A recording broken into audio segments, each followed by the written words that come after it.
Chuyến sinh tồn bắt đầu khi chàng trai phát hiện một thân cây mục nát giữa rừng. Nhờ sự hướng dẫn của người bản địa, anh dùng gậy gỗ đào bới để tìm thức ăn. Anh cẩn thận dùng cành cây cậy từng lớp vỏ sushi của khúc gỗ ra kiểm tra. Cố gắng tìm kiếm của anh đã được đền đáp bằng một con ấu trùng xề gấu béo ngậy. Dùng dao chẻ dọc thân cây rỗng, anh tiếp tục thu thập thêm chiến lợi phẩm nhung nhúc. Dù rất đói, việc nuốt chửng con ấu trùng sống này vẫn là thử thách đầy ám ảnh. Mùi vị kinh khủng khiến anh buồn nôn và phải vội vàng múc nước rửa miệng ngay lập tức. Đổi mục tiêu dễ nhằn hơn, anh nhặt được cổ dừa xanh rơi rụng từ trên cây cao. Dọc đường đi, anh còn tìm thấy của hạnh nhân dại và dùng đá đập vỡ lớp vỏ. Phần nhân nhỏ bé bên trong chính là nguồn bổ sung năng lượng quý giá lúc đói là. Anh tranh thủ đập thêm vài của nữa để lót dạ trước khi đi sâu vào rừng. Dòng nước dừa mát lạnh giúp anh giải khát tức thì sau chuỗi hành trình mệt nhọc. Đi được một đoạn, anh tình cờ bắt gặp dây chanh dây rừng với những của vàng ươm. Vị chua ngọt tự nhiên của loại cổ dại này lập tức đánh thức mọi giác quan. Anh nhâm nhi từng hạt chanh dây và vô cùng thích thú trước hương vị thơm ngon bùng đổ.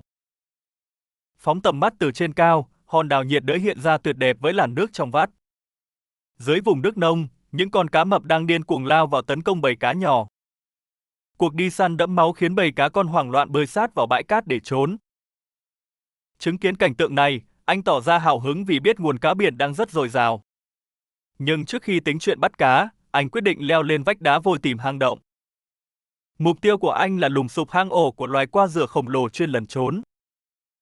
Từng bước cẩn trọng bám vào các rìa đá sắc nhọn, anh cố gắng trèo lên cửa hang. Ngó vào bên trong ngóc ngách tối tăm, anh hy vọng tìm thấy bóng dáng con mồi vĩ đại. Thế nhưng hang động hoàn toàn trống rỗng khiến anh phải tiêu nghỉu tụt xuống bờ vách trơn trượt. Không đàn chí, anh lùng sụp tiếp và phát hiện vụn sơ dừa rải rác ngay trước miệng lỗ. Đang định đào bới, anh chợt nhìn thấy một con chim trĩ hoang lững thững đi ngang qua. Lập tức thay đổi kế hoạch, chàng trai rón rén theo dõi con chim để tìm đến ổ trứng. Anh nhẹ nhàng luồn lách qua những tán cây rậm rạp để không làm kinh động đến bầy chim. Một ụ đất khổng lồ lộ diện, anh liền hì hục dùng tay bới tung lớp lá khô lên. Dù bới khá sâu nhưng chẳng có quả trứng nào, anh đành quay lại ngó nghiêng vách đá bàn nãy. Hành trình lại rẽ hướng sang một khu đầm lầy ngập nước đan xen vô số rễ cây chằng chịt. Cảnh vật ẩm thấp này là môi trường hoàn hảo cho qua bùn ẩn náu nên anh rất chú ý. Tiến sâu vào một hang đá tối như bưng, anh phải dọi đèn pin dò dẫm từng mm hốc đá. Bỗng dưng anh bắt gặp một con ốc mượn hồn đang thong thả bò trên khúc cây khô mục. Ngay sau đó, phần thưởng lớn nhất xuất hiện khi một con qua dừa khổng lồ lọt vào tầm mắt. Cúi rạp người xuống rễ cây, anh liều lĩnh thò tay kéo mạnh sinh vật bọc giáp ra ngoài. Còn quái thú mang lớp vỏ xanh dương phản kháng dữ dội khiến anh vừa sợ vừa vô cùng phấn khích. Chiếc càng khổng lồ của nó có thể nghiền nát mọi thứ, đòi hỏi anh phải bắt giữ cực kỳ khéo léo. Hiểu rằng đây là loài động vật quý hiếm phát triển chậm, anh nhân nhượng thả nó về lại hang sâu. Rời hang đá, anh quay lại bãi đất vắng với dáng vẻ mệt nhoài và dính đầy bùn đất. Trời sập tối, nhu cầu cấp bách nhất bây giờ là sưởi ấm nên anh bắt đầu xay gỗ tạo lửa. Bàn tay anh ma sát liên tục vào thanh khoan cho đến khi khói mờ bắt đầu bốc lên từ mặt gỗ. Cẩn thận thổi nhẹ vào cụm bùi nhùi, anh hy vọng một đốm than hồng sẽ bừng sáng trong đêm. Cùng lúc đó, bầy chim trĩ vẫn đang thong dong đào bới tổ trứng của chúng ở một góc rừng khác. Quay lại với anh chàng, ngọn lửa vẫn chưa bén khiến anh đành nghiến răng khoan gỗ thêm lần nữa. Tốc độ xoay ngày càng điên cuồng, đẩy cột khói bốc lên nghi ngút nhưng than hồng thì biệt tăm. Việc tiêu hao quá nhiều thể lực trong khi bụng rỗng khiến hai cánh tay anh dường như tê dại. Kiệt sức hoàn toàn, anh đành buông thõng thanh gỗ và gục ngã xuống nền đất đầy thất vọng. Bóng tối bao trùm, anh vẫn bướng bỉnh thử xay thanh khoan lần cuối dưới ánh sáng lờ mờ. Nằm vật ra thảm lá lạnh lẽo, anh ngao ngán thừa nhận thất bại cay đắng trong việc nhóm lửa. Thu dọn đồ nghề, anh đành đối mặt với một đêm sinh tồn tăm tối không có nguồn sưởi ấm. Đi lang thang giữa rừng đêm u ám, anh không giấu được sự chán nản tột độ in hẳn trên mặt. Sáng ngày thứ hai mở ra bằng khung cảnh tĩnh mịch của những vòm cây nhiệt đới đẫm sương đêm. Ngồi đập mũi liên tục, anh than vãn về một đêm kinh hoàng vì bị côn trùng vây cắn không tha. Vác cơ thể uể oải chui rúc qua bụi rậm, anh buộc phải tiếp tục đi tìm thức ăn chống đói. Bắt gặp một cái hang nhỏ trên nền đất, anh thò tay vào sâu bên trong để mò mẫm thử vận may. Bùn đất lấm lem đầy tay áo nhưng cái dạ dày réo rắt bắt anh không được phép dừng bước. May mắn thay, là nước biển buổi sớm đã giúp anh rửa sạch phần nào sự nhếch nhác và mỏi mệt. Bờ cát đầy rác nhựa trôi dạt vô tình tạo ra nguồn vật liệu phong phú cho người đi sinh tồn. Anh tận dụng dao vót nhọn một thân cây cứng để làm cọc bóc vỏ dừa khô một cách bài bản. Hai quả dừa già rụng dưới thảm lá mục là chiến lợi phẩm tuyệt vời cho bữa sáng ngày thứ hai. Trong lúc nhặt dừa, anh lại may mắn vớ được thêm dây chanh dây rừng đang độ kết trái vàng ươm. Cẩn thận bóc tách lớp lưới mỏng, của chanh dây nhỏ xíu hiện ra mang theo hương thơm dịu nhẹ. Đang vùng dao định xử lý cổ dừa, anh bỗng giật bắn mình vì nghe tiếng động mạnh trên ngọn cây. Nhìn lên cao, hóa ra có bầy kỳ đà đánh nhau khiến một con trượt chân rơi thẳng xuống bụi cỏ. Kệ chuyện kỳ đà, anh mang cổ dừa ra ấn mạnh vào cọc gỗ nhọn để nại bung lớp vỏ sơ. Lực ép cành cây giúp anh lột sạch sơ dừa một cách nhanh chóng, lộ ra lớp gáo cứng sẫm màu. Anh dùng sống dao gõ đều quanh gáo dừa cho đến khi nó nứt toác ra thành hai nửa hoàn hảo. Nước dừa già dù hơi gắt nhưng lại mang đến lượng đường cần thiết để xốp lại tinh thần ngày mới. Điều tuyệt vời nhất là bên trong lõi dừa có chứa một mầm phôi xốp mềm, vị ngọt thanh như kẹo. Anh khéo léo bẻ vụn màng cùi dừa trắng ngần, chuẩn bị kết hợp chúng thành một món salad rừng. Rắc thêm những hạt chanh dây tươi rói lên trên, bữa sáng sinh tồn bỗng chốc trở nên đầy hấp dẫn. Ngồi bệt bên bờ biển vắng, chàng trai ung dung thưởng thức vị béo ngậy hòa quyện cùng chút chua ngọt. Lấp đầy bụng xong, anh đưa mắt nhìn ra khơi nơi đàn cá nhỏ vẫn đang lượn lờ trốn cá mập. Biết đây là mỏ thức ăn, anh nhanh tay móc mồi vào lưỡi câu cước cuộn quanh chiếc phao phế liệu. Ném mạnh cuộn dây ra ngoài mép sóng, anh hồi hộp chờ đợi những kẻ săn mồi sập bẫy trong chớp nhoáng. Đáng tiếc là con cá cắn câu quá lớn đã làm đứt dây, khiến anh ngẩn tò te nhìn tuột mất bữa trưa. Cước bị vướng sâu vào dạn san hô nên anh buộc phải bơi thẳng ra chỗ nước sâu để gỡ rối. Ngụp lặn một hồi, anh thu lại được dây câu và bơi xuôi theo từng nhịp sóng vỗ để vào bờ. Cuối cùng, vận may cũng mỉm cười khi anh tóm được một con cá mồi nhỏ nhưng vô cùng giá trị. Bắt đầu ngày mới trên đảo hoang, anh ném cuộn cước ra xa hy vọng kiếm được bữa ăn đàng hoàng. Chỉ sau vài phút chờ đợi, một con cá nhỏ xíu dính câu nhưng chưa đủ nhét kẽ răng. Không nản lòng, anh tiếp tục quăng mồi ra khơi xa để tìm kiếm những con mồi lớn hơn. Bỗng nhiên dây cước căng bần bật, anh hồi hộp giữ chặt đầu dây khi thấy bóng đèn lướt qua. Lực kéo khá mạnh buộc anh phải lùi dần về phía bãi cát để kiểm soát tình hình. Vừa kéo dây anh vừa chỉ tay ra ngoài khơi xa, nơi kẻ săn mồi đang vùng vẫy dữ dội. Từng nhịp sóng vỗ càng làm tăng thêm sự kịch tính cho cuộc giằng co giữa người và cá. Hóa ra chiến lợi phẩm thu được lại là một con cá mập vây đen cỡ nhỏ vừa sập bẫy. Dù có thể ăn được, anh vẫn quyết định gỡ lưỡi câu để phóng sinh con vật hung dữ này. Rút kinh nghiệm, anh dùng chai nhựa làm phao để dễ dàng nhận biết khi có cá cắn câu. Vừa ném phao xuống nước, anh lại tiếp tục căng mắt quan sát mọi động tĩnh từ ngoài khơi. Mặt nước xáo động mạnh khiến anh vô cùng phấn khích chỉ tay về phía bầy cá đang hoảng loạn. Bất chợt, anh tháo kính râm với vẻ mặt sững sờ khi phát hiện ra một điều vô cùng đáng sợ. Chỉ cách chỗ anh đứng vài bước chân, một con quái vật đã để lại dấu vết dọc bãi biển. Theo sát vết trên cát, anh rùng mình khi nhận ra đây là dấu chân của một con cá sấu. Vết lết của đuôi khổng lồ hằn rõ trên nền cát trắng minh chứng cho sự rình rập quanh đây. Lần theo dấu vết, anh đi sâu vào bãi rác để xem con quái thú đã biến mất đi đâu. Vết trườn mất dạng ở bìa rừng khiến anh không khỏi lo lắng cho sự an toàn của bản thân. Khung cảnh hòn đảo nhìn từ trên cao tuy tuyệt đẹp nhưng lại tiềm ẩn vô số hiểm nguy rình rập. Bỏ qua nỗi sợ, anh tiếp tục ra biển quăng câu nhằm xoa dịu cái dạ dày đang gầm gào. Sóng dồn dập khiến việc bám trụ trên bãi cát và giữ chặt dây câu trở nên vô cùng vất vả. Phơi mình dưới nắng gắt suốt nhiều giờ liền, anh mòn mỏi ngóng chờ một cú cắn câu xuất hiện. Cơn khát hành hạ khiến anh nhận ra mình cần phải thay đổi chiến thuật sinh tồn ngay lập tức. Bước vào rừng dừa, anh ngước nhìn những buồng của trĩu chịt với hy vọng tìm thấy nguồn nước ngọt. Không chút do dự, anh dùng sức bám chặt lấy thân cây nhẵn bóng và thoăn thoắt trèo lên cao. Chạm đến ngọn, anh mừng rỡ vặn từng trái dừa mọng nước rồi quăng rơi xuống bãi cỏ bên dưới. Lượm được 3 trái dừa to, anh vội mang chúng về khu cắm trại với niềm vui sướng tột độ. Dòng nước dừa mát lạnh kịp thời cứu rỗi cơ thể anh khỏi cơn khát cháy họng suốt ngày dài. Sau khi giải khát, anh lấy thiết bị ghi hình để tiếp tục lưu lại hành trình sinh tồn gian nan. Đã đến lúc dựng lều, anh dọn dẹp sạch mặt bằng trên bãi cát để làm chỗ trú ẩn qua đêm. Anh tận dụng những cành cây khô trôi rạt trên bãi biển để làm khung xương vững chắc cho túp lều. Dùng dựa chặt bỏ phần cành thừa, anh vót nhọn đầu gỗ để dễ dàng cắm sâu xuống mặt cát mềm. Khung lều chữ anh dần thành hình, đủ vững chãi để chống chọi lại những đợt gió biển thổi lồng lộng. Để làm mái che chắn, anh đi chặt thêm nhiều tàu lá dừa nước khổng lồ rủ rượi gần khu trại. Từng lá dừa được xếp đè lên nhau, tạo thành mái nhà tự nhiên che chắn gió biển sương lạnh. Nỗi mệt nhọc của ngày sinh tồn đầu tiên đã vắt kiệt sức, khiến cô bạn đồng hành phải ngã gục. Lều trú ẩn hoàn tất, anh lập tức chui vào trong bóng râm để trốn tránh cái nắng chói chang.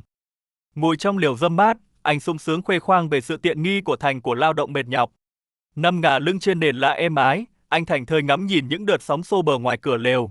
Gió mát luồn qua kẽ lá du anh chìm vào giấc ngủ ngắn, giúp phục hồi thể lực cho buổi chiều. Tỉnh giấc, anh dùng thiết bị bay ghi lại cảnh đàn cá hoảng loạn bơi tụ tập sát dạn san hô.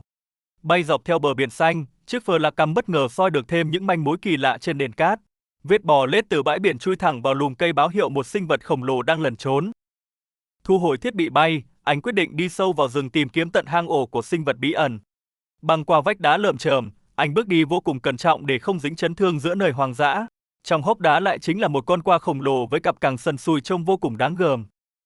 Mồ hôi túa ra đầm đìa, anh vẫn kiên quyết lần tìm chủ nhân thực sự của vết trườn khổng lồ kia. Lên lỏi qua thảm thực vật chằng chịt, anh cố gắng tìm kiếm thêm phần còn lại của câu chuyện hoang dã. Quay lại bãi biển, anh hồ hởi kể về sự thật bất ngờ đằng sau con quái vật giấu mặt vừa nãy. Sự thật vết lết sâu trên cát là của rùa biển bò lên đẻ trứng chứ không phải loại cá sấu. Chắc mầm rùa đã làm tổ, anh lùng sục khắp nơi mong vớ được một bữa ăn dồi dào chất đạm. Thất vọng thay, ổ rùa đã bị kẻ săn mồi bới tung và xơi tái sạch toàn bộ trứng bên trong. Góc quay flycam vạch trần con kỳ đàn nấp trong bụi rậm chính là thủ phạm đã xơi tái ổ trứng rùa. Bỏ qua sự hụt hẫng, anh đành lội ra mép sóng trắng xóa để thử vận may tìm bữa tối lót dạ. Bóng đen kịt của bầy cá mồi lượn sát bờ thắp lên niềm tin vớt vát lại một bữa tối no nê. Tung mồi xuống nước, anh nín thở đợi lũ cá phàm ăn bám theo đàn cá con để giật cần tóm gọn. Mẹ câu chót chỉ đổi lại một con cá bé tí thảm thương nằm gọn lòn trong lòng bàn tay vạm vỡ. Khi bóng tối ập xuống, anh hì hục xây què gỗ tạo ma sát hồng thắp lên ngọn lửa xua tan giá lạnh.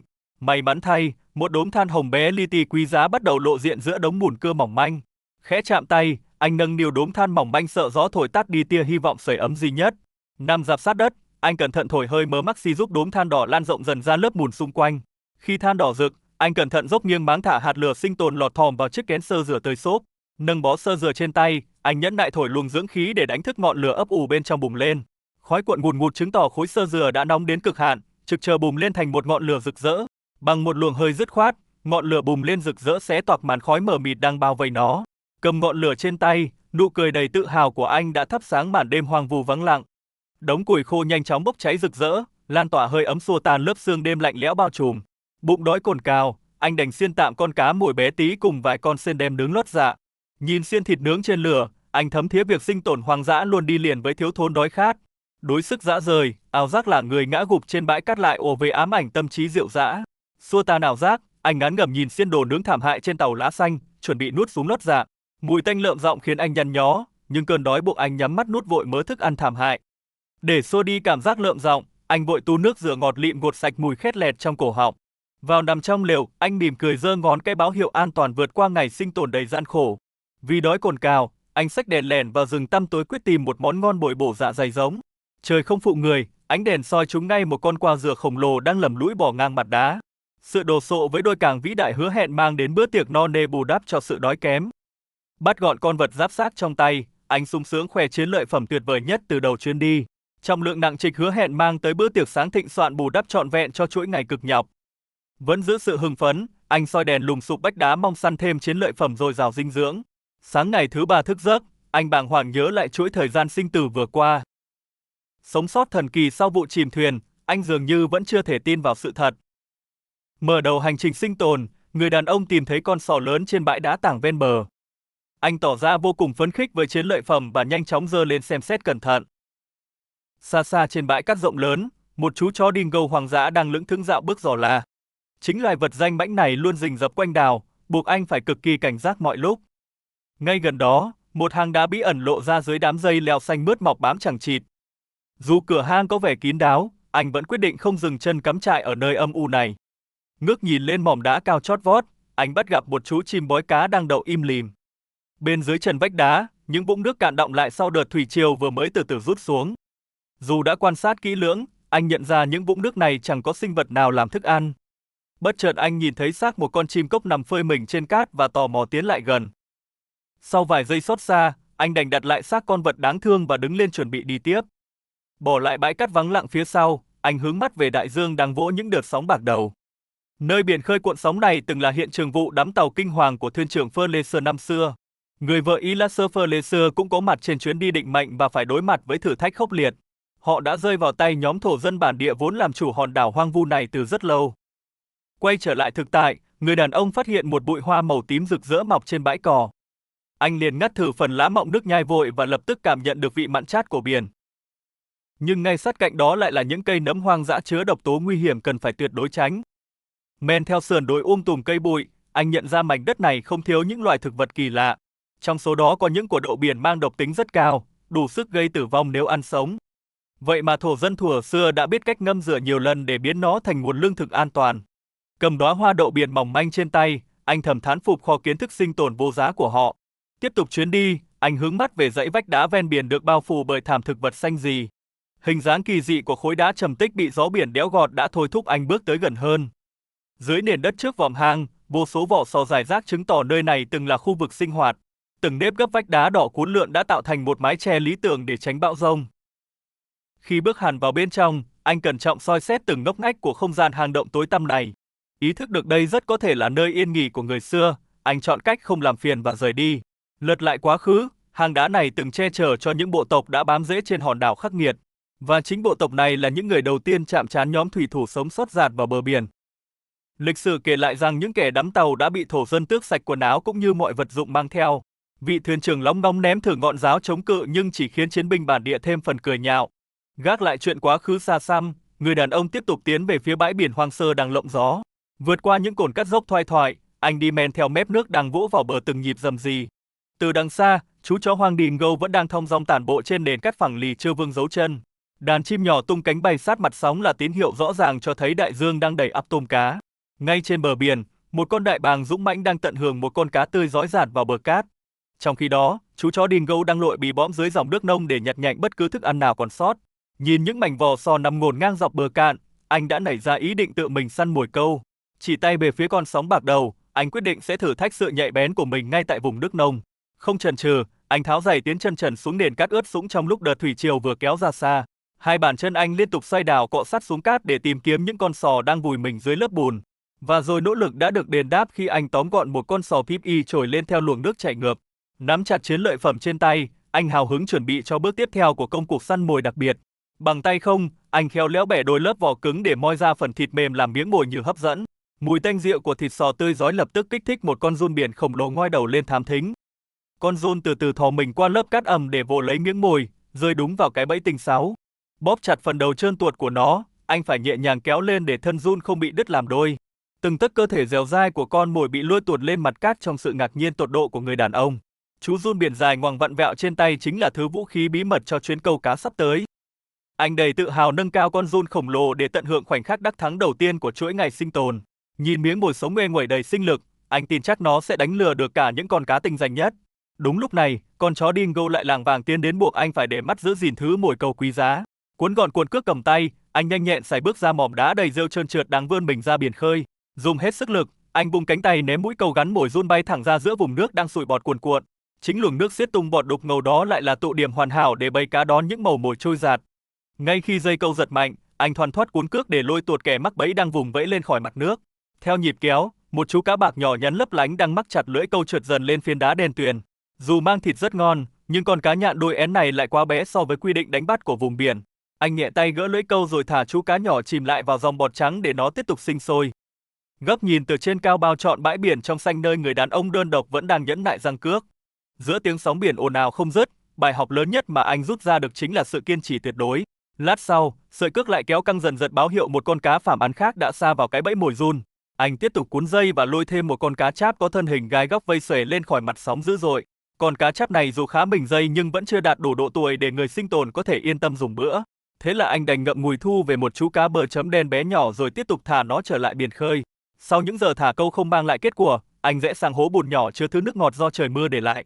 Không kiềm được cơn khát đang cháy cổ, anh lập tức cúi xuống vốc dòng nước mát lạnh lên vội vã tu một hơi. Phải nếm qua mùi vị gian khổ mới thấy một ngụm nước nhạt cũng có sức mạnh tiếp thêm sinh khí vô tận nhường nào. Đứng dậy khỏi vũng bùn, anh ngắt lấy cụm hoa băng xiên có hình như chiếc bàn chải chứa đầy nhụy vàng rực rỡ. Đưa miệng mút thử mật hoa tự nhiên, anh sung sướng cảm nhận vị ngọt ngào đang đánh thức lại toàn bộ giác quan. Ngay bên kia bãi cát, một con lạch nhỏ yên bình vẫn đang róc rách tuôn thứ nước trong veo mát lành. Thế nhưng, lẫn trong phù sa lại chứa đầy mùn bã thực vật bốc mùi ngai ngái không thể nào dùng để giải khát được. Để lại dòng lạch phía sau, bóng dáng anh nhỏ bé chậm chậm bước qua dải vách đá sừng sững nhiều màu trầm tích. Những tảng đá muôn hình vạn trạng ấy lại đưa tâm trí anh trôi dạt về hồi ức đắm tàu đau thương của Ilaserfleser. Trong hình dung, những thổ dân vẫn ngồi nhai rễ cây bên bếp lửa bập bùng giữa màn đêm u tối tĩnh mịch. Sau chuỗi ngày đó, bản thân Ilaser lại đưa ra những ghi chép đầy mâu thuẫn về cuộc sống chung trạ với người bản địa. Bà một mực khẳng định mình bị giam giữ làm nô lệ, bị đánh đập và phải phục dịch bọn họ vô cùng khổ sai. Nhưng những ghi chép khác lại cho thấy thổ dân đã cưu mang, san sẻ hơi ấm lửa hồng để cứu giúp nhóm thủy thủ. Càng lún sâu vào vùng đất hoang sơ này, người ta càng nhận ra chân lý sinh tồn không bao giờ chỉ có một mặt. Khám phá sâu hơn, anh tìm thấy một loại cây dâm bụt ven biển mọc thành khóm kỳ lạ. Loại cây này dường như được những thổ dân ngày xưa cố tình trồng để lấy gỗ đánh lửa. Vỏ của nó còn được dùng làm dây buộc chắc chắn hoặc tước nhọn thành những mũi giáo sinh tồn. Lần theo dấu vết, anh phát hiện một dòng suối trong vắt với nguồn nước mát lạnh chảy qua. Nơi đây từng là bến đỗ hiếm hoi mang lại hy vọng sống sót cho những thủy thủ đắm tàu. Tàn tích của một con tàu thép khổng lồ vẫn nằm trơ trọi trên bãi cát mặc cho sóng đánh. Nó từng là một con tàu cứu thương oai hùng trước khi bị cơn bão quăng quật lên bờ. Giữa lúc đang được lai dắt, cơn bão cuồng nộ đã biến con tàu thành một đống phế liệu. Giờ đây nó chỉ còn là rạn san hô nhân tạo, nơi người ta bắt được vô số tôm hùm. Khi mặt trời dần buông xuống, anh quyết định tìm một chỗ nghỉ chân dưới bầu trời đầy sao. Cắm trại bừa bãi ở vùng đất này lại đi kèm với nguy cơ bị phạt những khoản tiền lớn. Sáng hôm sau, anh tiếp tục lần theo dấu chân du mục của những thổ dân xa xưa trên đảo. Những bức ảnh cũ cho thấy họ từng di cư khắp nơi tùy thuộc vào điều kiện thời tiết khắc nghiệt. Tiến vào đất liền, anh may mắn tìm thấy một quả dứa dại chín vàng rụng dưới gốc cây. Lớp cồi ngọt lịm mang hương vị pha trộn giữa xoài và đu đủ là nguồn năng lượng tuyệt vời. Hạt bên trong của nó cũng ăn được nhưng lại đòi hỏi quá nhiều công sức để đập vỡ. Càng đi sâu, cảnh quan càng thay đổi ngoạn mục, biến thành một khu rừng nhiệt đới rậm rạp. Đám ruồi cát và muỗi khát máu buộc anh phải bôi bùn lên chân để tự vệ giống thổ dân. Hành động chất bùn bấy giờ lại bị Elaser hiểu lầm thành sự chế giễu và bạo hành thô bạo. Vượt qua lớp bùn lầy, anh bắt đầu lùng sục rễ cây đước để tìm qua bùn khổng lồ. Tuy nhiên, khi nước rút, những con quạ lém lỉnh thường chôn mình dưới lớp bùn để ngụy trang. Trò chơi trốn tìm này chỉ kéo dài được 1 tiếng đồng hồ trước khi thủy triều dâng lên. Nước suối ở đây bị nhuộm thành màu đỏ quạch bí ẩn bởi lớp lá rụng phân hủy. Anh phải cẩn thận nhấc từng bước chân qua mớ rễ cây chằng chịt để không đánh động con mồi. Vài bọt khí nổi lên từ một vũng nước nhỏ đã tố cáo vị trí ẩn náu của mục tiêu. Khi bị kinh động, một con quạ bùn to lớn lập tức vùng cặp cảng sắc nhọn để tự vệ. Bằng một động tác dứt khoát, anh đã tóm gọn con quạ khổng lồ từ dưới vũng bùn lầy. Cặp cảng đầy uy lực của nó xém chút nữa đã kẹp chặt lấy tay anh trong lúc giãy giụa. Việc chú ý đến từng chi tiết nhỏ nhất trong tự nhiên đã mang lại một phần thưởng xứng đáng. Trở lại câu chuyện đắm tàu, nhóm thủy thủ cuối cùng cũng đi đến eo biển ngăn cách đất liền. Không thể chờ đợi cứu viện thêm nữa, vài người đã đánh liều bơi qua dòng nước chảy xiết.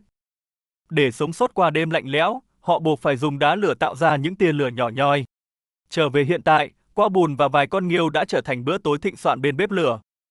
Dù thời tiết mưa gió bất lợi, những con nghêu nướng vẫn bung nở thơm lừng mùi biển cả. Dù lớp vỏ ngoài của quạ có hơi cháy xém, anh vẫn háo hức thưởng thức phần thịt bên trong. Khối thịt trắng ngần bốc ra từ chiếc cảng khổng lồ của là một bữa tiệc sinh tồn tuyệt hảo. Mặc kệ cơn mưa đang ngày một nặng hạt, anh vẫn thong thả tận hưởng thành của mình. Hành trình sinh tồn bắt đầu khi anh phải chật vật vượt qua rặng dây leo đầy gai nhọn. Sự mệt mỏi sớm hiện rõ trên khuôn mặt khi khu rừng nguyên sinh dường như muốn vắt kiệt sức lực. Dù vậy, người đàn ông vẫn cẩn trọng bước qua những thân cây đổ đầy rêu phong để tiến sâu hơn. Anh dùng dựa chỉ về phía trước, cẩn thận vạch ra hướng đi an toàn giữa địa hình đầy trắc trở. Vách đá dựng đứng hiện ra sừng sững, mang đến hy vọng về một nơi trú ẩn lý tưởng qua đêm. Tuy nhiên, việc leo qua những tảng đá lỏng lẻo trơn trượt này lại tiềm ẩn vô số nguy hiểm chết người. Những kẽ đá chồng chênh có thể sụt lún bất cứ lúc nào, hệt như những chiếc bẫy dập tàn nhẫn. Vượt qua khu vực nguy hiểm, anh không quên cảnh giác trước sự xuất hiện của các sinh vật hoang dã. Nhất là loài đà điểu đầu mạo khổng lồ mang bộ móng vuốt sắc lẹm có thể dễ dàng đoạt mạng. Bằng quả tán lá rậm rạp, anh cố gắng di chuyển thật nhẹ nhàng để tránh làm kinh động thu dữ. Bất chợt, một con nai rừng hiền lành xuất hiện, gợi lên ý nghĩ về một bữa ăn giàu năng lượng. Phía trên đầu, đàn dơi quạ đang treo mình lủng lẳng càng làm tăng thêm vẻ âm u của khu rừng. Ánh mắt anh không ngừng dò xét khắp các vách núi sừng sững để tìm kiếm một con đường khả thi. Đằng xa, một mảng tối bí ẩn lọt vào tầm mắt khiến anh tin rằng mình đã tìm đúng hướng đi. Nhưng trước khi đến đó, anh phải băng qua vũng lầy lội có vô số côn trùng sinh sống quanh quần. Lách mình qua những bụi rậm rạp, anh từ từ tiến sát vào để đánh giá kỹ hơn cấu trúc kỳ lạ. Bức tường đá hoàn hảo trông giống như tàn tích của một nền văn minh cổ đại bị lãng quên. Lướt qua kẽ đá chẳng chịt mạng nhện, anh dồn sự chú ý vào việc tìm kiếm nguồn thức ăn lót dạ. May mắn nhặt được cổ sa kê dụng, nhưng đáng tiếc là nó chưa đủ chín để có thể ăn ngay lập tức. Cùng lúc đó, một con thú có túi đáng yêu đang vắt vẻo trên cành tò mò nhìn xuống người lạ. Bỏ lại sinh vật nhỏ bé, anh tiếp tục dấn bước và phát hiện một miệng hang tăm tối nằm dưới gốc rễ. Không gian chật hẹp đầy dây leo đan xen khiến miệng hang trông như hang ổ của rắn giết độc hại. Rời khỏi hang tăm tối, anh mừng rỡ bắt gặp một tụ lá mục khổng lồ vun đắp cẩn thận trên mặt đất. Nhớ lại kinh nghiệm hoang dã, anh lập tức nằm sấp xuống đào bới lớp bùn ẩm ướt đang tỏa nhiệt. Bất chấp đất bùn lấm lem, đôi tay trần vẫn kiên nhẫn thò sâu vào tâm của chiếc tổ ấp tự nhiên. Mọi mệt mỏi dường như tan biến hết khi anh lôi ra một quả trứng chim khổng lồ hoàn toàn nguyên vẹn. Ngay sát cạnh đó là vết tích của một miệng hố đã bị đào xới, cho thấy có kẻ đi săn tới trước. Anh liền chỉ tay vào cái hang rỗng, phân tích chi tiết về tập tính độc đáo của loài chim rừng rậm. Đây chính là tuyệt chiêu ấp trứng tài tình dựa vào nguồn nhiệt lượng dồi dào từ lá cây phân hủy. Chim bố mẹ chỉ việc cào bới chôn trứng vùi sâu dưới lớp bùn sinh học này rồi thanh thản bỏ đi. Vì thế, việc lấy đi một quả trứng ngon lành không hề ảnh hưởng đến tình mẫu tử của loài sinh vật hoang dã. Tiếp tục tìm kiếm trên đường, anh lượm được hạt dứa dại nhưng nhận ra bầy vẹt mào đã xơi sạch phần ruột. Cố gắng chặt thử một quả hạt khác nhưng lõi cũng hỏng nên anh đành vứt bỏ để rảnh tay lên đường. Cảnh hoang vu nơi đây bất chợt gợi nhắc về những tàn tích của một căn cứ quân sự thời đệ nhị thế chiến. Khi đó, thung lũng bí ẩn mang tên Shangri-La vô tình được phát hiện qua những chuyến bay trinh sát từ trên cao. Vùng đất biệt lập xa xôi này là nơi sinh sống của các bộ lạc thổ dân nguyên thủy với phong tục kỳ bí. Một thảm kịch kinh hoàng đã giáng xuống khi máy bay ngắm cảnh đâm vào vách núi, chỉ để lại đúng 3 người sống sót. Mang đầy thương tích trên cơ thể, 3 người kiên cường đã phải lê lết qua đống đổ nát để tìm đường xuống núi. Tại vùng thung lũng, họ đã có cuộc chạm trán đầy căng thẳng với những chiến binh bản địa cầm vũ khí thô sơ. Sự hoài nghi nhanh chóng bị xóa bỏ khi một người lính dũng cảm chủ động đưa tay ra bắt lấy vị thủ lĩnh. Những viên kẹo ngọt hiếm hoi sót lại đã trở thành món quà ngoại giao tuyệt vời giúp họ kết nối với thổ dân. Nhờ sự giúp đỡ tận tình của người bản địa, nhóm người sống sót đã được cung cấp thức ăn nước uống đầy đủ. Dù đã liên lạc được với thế giới bên ngoài, nhưng nỗ lực giải cứu họ gặp phải vô vàn thách thức từ mẹ thiên nhiên. Địa hình vách núi cao hiểm trở chìm trong biển mây mù dày đặc khiến trực thăng không thể nào tiếp cận an toàn. Hình ảnh 3 người sống sót mỉm cười kiên cường giữa rừng sâu đã trở thành câu chuyện sinh tồn chấn động toàn cầu. Câu chuyện phi thường năm xưa tiếp thêm sức mạnh, thôi thúc anh vững bước tiếp tục tìm một chỗ trú ẩn mới mẻ. Lách qua một rễ cây cổ thụ khổng lồ, anh tìm thấy khe hở dẫn vào một hang động cạn khô ráo ẩn mình. Chui vào lối ra vào nhỏ hẹp, anh hoàn toàn sững sờ trước không gian rộng lớn và tăm tối đang chờ đợi ở bên trong. Dọi đèn pin cẩn thận khám phá mặt đất, anh kinh ngạc lượm lên vết tích của một nhánh củi cho do người xưa để lại. Đây là minh chứng vô cùng rõ ràng cho việc hang đá này từng là nơi sinh sống vững chãi của con người thời cổ đại. Bất chấp việc đàn dơi đông đúc đang treo ngược trên vách trần, đây chắc chắn vẫn là một chỗ trú ẩn qua đêm hoàn hảo. Cầm trên tay vỏ ốc hóa thạch cổ xưa, anh cảm nhận được sự kết nối kỳ diệu với những cư dân tiền sử từng sống. Tuy nhiên, anh hiểu mình không thể cứ mãi nán lại đây nên đành ngồi xuống nghỉ ngơi nạp lại năng lượng cạn kiệt. Chiêm ngưỡng nốt vẻ đẹp hoang sơ của vòm thạch nhũ, anh quyết định rời đi để đối mặt với những khó khăn đang chờ đợi. Vừa lách mình ra khỏi cửa hang, anh chợt khựng bước khi nhận ra khe đá bên ngoài ẩn chứa một bí mật u ám. Cuốn băng cũ ghi lại hình ảnh chiếc sọ người tiết lộ nơi anh vừa đặt chân thực chất là một khu vực an táng thiêng liêng. Cảm giác rợn tóc gáy này buộc người đàn ông phải nhanh chóng lách mình qua tán lá rậm rạp để rời khỏi nơi tĩnh mịch. Bám chặt vào những rễ cây trơn trượt, anh cẩn thận dò dẫm tuột xuống vách đá rêu phong vô cùng dốc và nguy hiểm. Sự mệt mỏi khiến đôi chân thêm nặng nề, trực chờ kéo tuột cả cơ thể anh rơi xuống vực sâu nếu lỡ sẩy chân. May mắn chạm chân xuống được bãi đất bằng, anh tiếp tục phải lội bí bóm qua hệ thống rễ cây ngập trong bùn lầy. Niềm hy vọng tìm thấy lối đi dễ dàng sớm vụt tắt khi mặt đất rắn rỏi biến mất, trả lại vùng đầm lầy hôi thối. Để có thể xuyên qua thảm thực vật đan xen dày đặc, anh phải vung dựa gạt bỏ liên tục những ngọn cỏ tranh cản lối. Rẽ mạnh vách cỏ cao vút, mặt nước trong vắt hiếm hoi của một vũng lầy lấp lánh cuối cùng cũng hiện ra trước mắt anh. Dù dè chừng lớp bùn sâu dưới đáy, anh vẫn phải phóng lao theo lao bước thẳng xuống vùng nước dẻo quánh nhão nhét. Lội trong bùn lầy tốn quá nhiều sức bền, từng bước nhấc lên nặng trĩu như thể có tảng đá khổng lồ đang buộc chặt vào chân. Cây cỏ xung quanh cứ không ngừng bám víu đan vào nhau dọa đẩy người đàn ông rơi vào trạng thái kiệt sức cùng cực. Bế tắc giữa đầm lầy tùm vắng vẻ, anh dường như đã đánh mất hoàn toàn phương hướng và đành phải dừng bước nghỉ ngơi. Sự bức bối nghe thở dâng trào khiến anh nổi cáu vung dựa chém loạn xạ vào bụi rậm nhằm giải tỏa căng thẳng thần kinh. Cố gắng ép mình rẽ cỏ tiến lên nhưng những tán lá gập ghềnh dai dẳng vẫn cứ cản đường châm chọc trêu người. Thở dốc đầy mệt nhọc, anh nhận ra mình đang bị rừng già lừa gạt khi liên tục đi thành một vòng tròn luẩn quẩn. Khắc sâu vị trí bằng một nhát dựa vào thân cây, anh hạ quyết tâm quay ngoắt lại để tìm đường lên khu vực cao ráo. Ngay khi bắt gặp khe nứt nhỏ hẹp trên vách đá sừng sững, anh liền kho mình lách vào trong trốn tránh vùng đầm lầy. Trườn cật lực qua kẽ đá chật hẹp ngoằn ngoèo, anh cuối cùng cũng thoát ra ngoài tìm được ánh sáng hy vọng. Khu vực rừng thưa trải dài tĩnh lặng chấm dứt chuỗi thời gian ngụp lặn kinh hoàng dưới đầm lầy vô danh đáng sợ. Dù đã đặt chân được lên lối đi dễ thở, khuôn mặt đẫm mồ hôi vẫn lộ rõ sự kiệt quệ sau muôn vàn trắc trở. Nhìn thẳng từ trên cao xuống, dòng nước ngưng động phản chiếu một sắc cam rỉ sét kỳ dị do các lớp khoáng chất hòa tan. Mò mẫm cẩn thận ven dòng suối nông, anh bất thình lình bắt gọn một con qua bùn khổng lồ mang cặp càng sắc bén to khỏe. Nắm chặt con mồi đầy năng lượng trong tay, ánh mắt tinh tường của anh lại đổ dồn về phía bóng nước âm u khó đoán. Bất ngờ, người đàn ông hoảng hốt chỉ tay thẳng về vùng nước sâu ra hiệu có một sinh vật nguy hiểm đang ẩn núp. Cảm giác bóng đen đang lờ mờ di chuyển kia chính là cá sấu rình rập khiến anh chẳng dám mạo hiểm tiến xa thêm nửa bước. Nhìn từ trên cành cây cao, vùng đầm lầy phía dưới lại là một thử thách khó nhằn. Anh dùng gậy giò dẫm từng bước ven bờ cát ngập nước để đảm bảo an toàn. Bóng tối dưới mặt nước sâu kia khiến anh chùn bước vì linh cảm có thú dữ. Bất chấp rủi ro, người đàn ông quyết định lội ngang qua vũng nước đỏ quạch âm u. Xung quanh toàn là những gốc rễ chằng chịt bổ vây lấy bước chân nặng trĩu. Bỏ lại vùng trũng ngập mặn, anh vác dựa tiến sâu vào khu rừng nhiệt đới tùm. Thay vì tiếp tục hao tổn thể lực, mục tiêu thiết thực nhất lúc này là dựng lán. Hai thân cây đổ nghiêng ven đường nhanh chóng được tận dụng làm bộ khung trụ vững chắc. Ngay lúc đó, tiếng kêu chói tai của loài chim mỏ sừng thu hút sự chú ý. Quay lại công việc, vài nhát dao dứt khoát giúp anh gom được mớ dây leo dai chắc. Chúng được dùng để cố định những mảnh lá khổng lồ bọc quanh thân cây làm mái. Anh khẽ đệ kéo về thêm hàng loạt cành cọ tươi xanh để hoàn thiện nốt phần che chắn. Từng chiếc lá được xếp lớp tỉ mỉ lên nhau tạo thành mặt phẳng trượt nước hoàn hảo. Mái vòm dốc xuống này đảm bảo những cơn mưa rừng sẽ không thể xuyên thấu qua được. Chui vào thử lán trại đơn sơ, khuôn mặt đẫm mồ hôi lộ rõ vẻ hài lòng mãn nguyện. Nơi trú ẩn này sẽ là lớp khiên bảo vệ anh khỏi côn trùng và cái lạnh sương đêm. Trong lúc tìm kiếm thức ăn ven suối, một con qua bùn to lớn bất ngờ lọt vào tầm mắt. Nhanh trí dùng gậy đè chặt lớp mai cứng, anh không cho con mồi cơ hội tẩu thoát. Cặp càng bung vầy đầy đe dọa kia chính thức trở thành chiến lợi phẩm quý giá chiều nay. Khi màn đêm buông xuống, một đống lửa nhỏ được nhen nhóm xua đi bầu không khí u ám. Hơi nóng từ ngọn lửa bùng lên cũng là lúc quá trình chế biến thức ăn bắt đầu. Lớp vỏ chuyển sang màu đỏ ấu hấp dẫn báo hiệu thịt qua bên trong đã chín tới. Bẻ tung chiếc càng to khỏe, phần thịt trắng ngần mọng nước lập tức kích thích mọi giác quan. Vị ngọt tự nhiên của món hải sản tươi sống làm thỏa mãn chiếc dạ dày đang cồn cào. Bữa tối thịnh soạn khép lại ngày đầu tiên sinh tồn trắc trở nhưng đầy thành của xứng đáng. Bình minh ngày thứ hai soi sáng thảm thực vật trù phú mở ra một chặng đường mới.